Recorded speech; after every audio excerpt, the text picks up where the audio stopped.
This is Morten from INKISH TV, and I'm here actually with a person I have met before.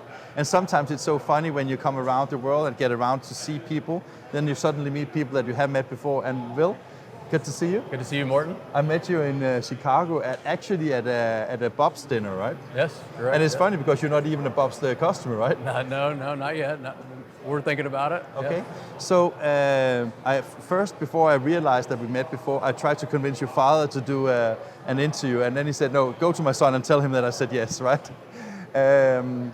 You run one of your operations out of South Carolina. Yep, correct. Yep. Yeah, we print labels in South Carolina and Indiana. Okay. Tell me a little bit about your company. What do you do, and have you anything you're specialized in?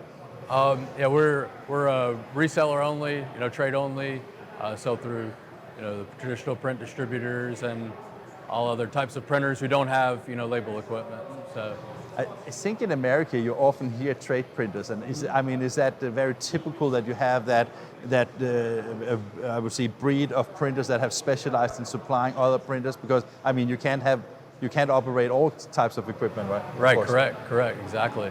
Yeah, and with even the guys who don't have equipment, they specialize in their own end-use markets, and the world works that way, right? Where we all need each other and our specializations.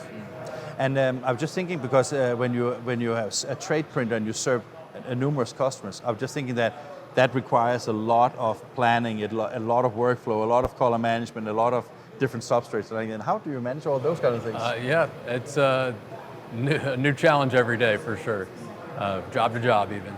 Okay. But do you have is it like an online ordering platform, or is it people calling you in, or? Yeah, we're working on shoring up our online ordering and approval process and that kind of thing to make the workflow better. Yeah, workflow is definitely key. You got to make it easy for everybody to do business. Yeah. And if you look at the types of products you make, is it solely labels? Yes, in our label printing plants, yes, but we also produce business forms.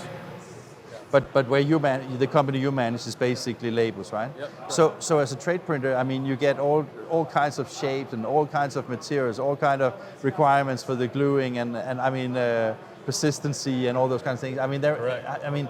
How do customers communicate that to you? We have to know the right questions to ask. Okay. Try to make it easy, but you need that information of the application or the customer's requirements, and sometimes that is an issue with certain customers who don't have as much experience with labels, that come up on label opportunities. So we have to be the experts that they lean on, for all those things. It's good to know, because I was a print broker before I started INKISH, and I remember once I called a trade printer in Denmark, and he asked me questions I had never heard of, right? Right. So that I lead on his shoulders to get, okay, because there's so much about temperatures, if you have glue on it, is it negative printed or positive printed? There's a lot of things to take into considerations, right? Right, exactly. And that's the wonderful thing about the product, that label products, that they're so custom, it's very repeat, for our customers and us as well. Mm-hmm. And if you look at the technology utilized, is it both analog and digital? Yes, yeah. Analog and digital. And what about, because when I look at labels, I like red wine, so when I look at the wine labels, they just seem sometimes out of this world with all the embellishment and all the things you can do. Is that also something you can do, or? We don't do as much of the wine labels. I guess maybe it's just our geography. Yeah. Not being out west and sunny California or in the wine country, But you offer embellishment and different kind of print enhancement as well, or? Yeah, and UV inkjet, I think, is why we're here, right? And to me, there's no such thing as a silver bullet in printing. Like we were talking about before, everybody has their different pieces of equipment for that application, but UV inkjet is so versatile. So that is why you chose to come and see these machines, because basically, they have, at the show here, they have two machines. They have the Movent all digital, and then they have the hybrid machine. What is your interest in the most? The hybrid.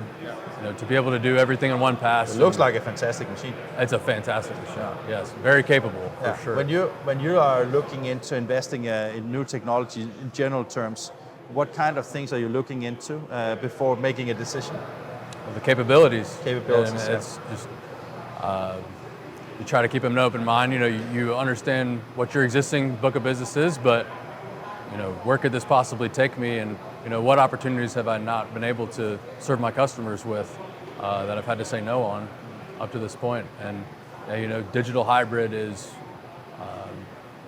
very capable.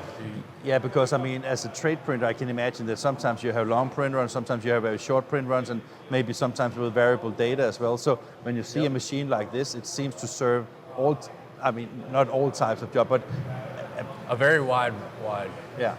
range of capabilities. So if you look at this machine and think about the competition in the market, is there anything like this, or is this a pretty unique play in the market in your mind, or? You have the other UV inkjet hybrid. Any manufacturer that has a UV inkjet have similar engine, setup, or? They will have a Flexo hybrid partner. But so BOBST, they partner with somebody, and here right. They basically do everything themselves. Correct. Yeah, really, it's just BOBST and Mark Andy that have the whole technology. And service is such an important part of the digital aspect that you want to call one supplier. Yeah. And saying that, if you look at machines like this one, and talk about the service level and all those kind of things, the changeover and the speed and the quality, when you look at it, I take that is very similar. So when the day is over, it comes down to the ROI, the service level, the relationship you have with the vendor, or is there also other things that plays a role in your mind? Yeah, absolutely. The label industry, we were talking earlier, is small, and generally the people that you're working with now will be in the industry many years from now, and so you like to form these long-term partnerships with suppliers and customers, so that. And I take, if you invest in a machine like this or a similar machine, the depreciation time and repayment time is not just a few years, so you need to be sure that you take the right investment, right? Right, correct. Yeah, it's a marriage of sorts. Yeah. Yeah. And it just happens to be one of those that are more difficult to get out of, right? Yes. Fantastic. Yeah. So the future, does it look bright for you and your company, or? Oh yeah. I think it looks bright for all of us in the label industry. It's a great industry. So many different end-use demands for labels, and so many different ways to customize the product through print or material. It's a great industry. It's a great business.